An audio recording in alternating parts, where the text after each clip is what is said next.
had sent us in a video of herself practicing. So I wanted, this is kind of my rebuttal video.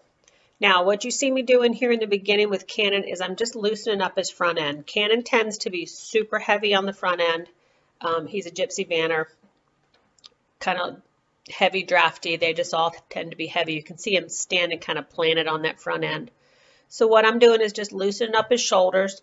I'm moving him back and forth. That helps him get on his hind end.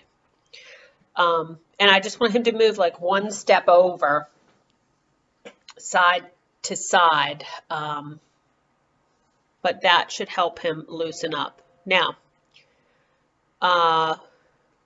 what you're going to see is I just do pieces, Debbie. Right now I just started walking forward, and what you want to do is you want to hold your hands kind of like, think of holding a tray, like a lunch tray. Everybody tends to let their right hand drop. You want to hold up like a lunch tray, like ski poles, something, and keep them, because that's going to be, your hands and your shoulders are going to be your signal for your horse to move forward. So you can see we're just moving forwards and backwards here. And when I do it, I move hands forward first, and I'll kind of kiss to him. It's kind of hands, shoulders, and then my body. Everybody likes to walk first and drag. You want to specifically ask with your hands, kiss to him, and then if you have to apply more pressure behind, do that before you walk forward. He needs to step when your hands move forward. You also want to pay attention. We're doing a lot of praising and a lot of resting. When I stop him, I hesitate and I make sure that he is standing completely still. I'm not 100% worried about squaring up. What I'll do is I will stop, rest there. A lot of hesitation. You cannot practice enough hesitation at all. I'll do a lot of backing up like you're seeing. That kind of loosens up his body, loosens him up. Now right here, you see he kind of got a little crooked, kind of walked into me. Instead of pulling and stopping him, what I did is I just moved those shoulders over and praised him. So if something goes wrong, and we're going to talk more about it later, don't try to fix it. Just make him work a little harder and then wait for him to figure it out and fix it himself. So right there I stopped. You can see my hands like a tray more when I'm heading towards you. Every time he stops square, I'll praise him. Right here, I'm just softening him up at the pole. I don't want him super stiff. I kind of want to change around a bit. There, he went crooked on me when I stopped, so I'll just back him up, fix that hip. If he backs up stiff, I'm going to smack him in the chest. That helps elevate that front end and get him on his hind end. You want him to back free. You don't want those front feet dragging. You want to really loosen up that front end, get him on his hips. That's going to help with your pivots, and it's going to help with your stops. The more forward motion you do, it's also going to help you with your squaring up.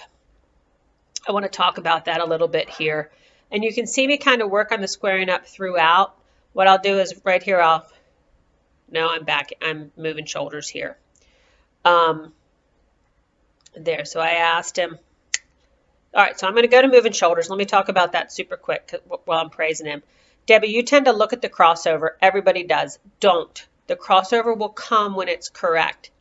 Get the motion. Get him on his hind end. Get him lifting that front end. And then that crossover will just happen.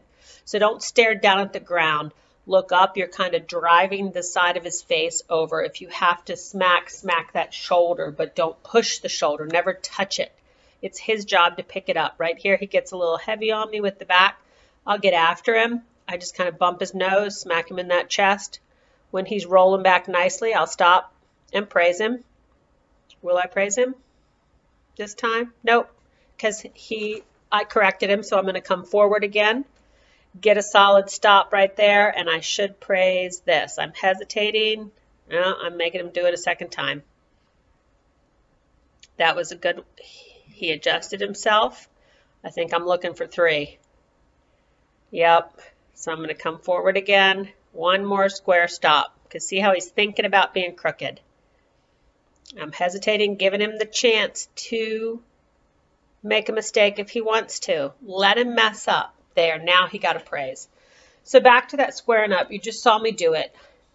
I'll walk forward, stop, square, and it's think of your hands as ski poles. As I go forward, I push my ski poles forward. When I go back, I'll kind of roll them back just like an inch or two. That's my whoa. Stop, hesitate, wait for him to be stopped completely. And then I'll turn, and when I turn, I step like an inch in front of his eye and just raise my hands. I don't help him move his feet. I might kiss a little bit, but I'll just raise my hands and expect him to move a foot. I don't care how square he is. I just expect him to move that foot. When he moves a foot, I'll stop and I'll praise him, because all I'm looking for is him to try. If you stay consistent with this and make him be responsible for his feet and focus on a really square stop, he'll start squaring up by himself.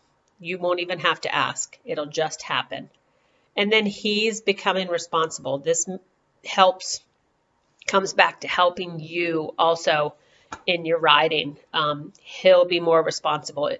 If you do everything for him, he's gonna do it as you help him. He's not gonna be responsible. All right, so again, I'm kind of working in like weird squares. I'll walk forward, stop, square up, move shoulders when I think he's getting too heavy. There, I'm praising him again. He kind of squared up super nice on that one. I'm going to rest, a lot of resting, a lot of hesitation when he listens. If he chooses not to listen, we'll just work a little harder. Now, I haven't tried there. He just kind of tried to walk in front of me. If he tries to come in front of me when I'm asking him to pivot, I'll just bump him back, move him over, and do it again. So I should be doing it again right here. I'm waiting. I asked him to come forward. All right, so I asked for a little trot. What I do with the trot is I add it slowly. I want him to be walking forward and stopping with my hands before I ask for that trot. Really pay attention. Do not get to where you're dragging. You kind of wanted to do that in your video. Your feet were trotting before your horse even considered moving faster. He should be moving with your hands. You don't pick up your jog until he's trotting. Really, really think about that when you're doing it. That's super important. If not, you're dragging, constantly dragging.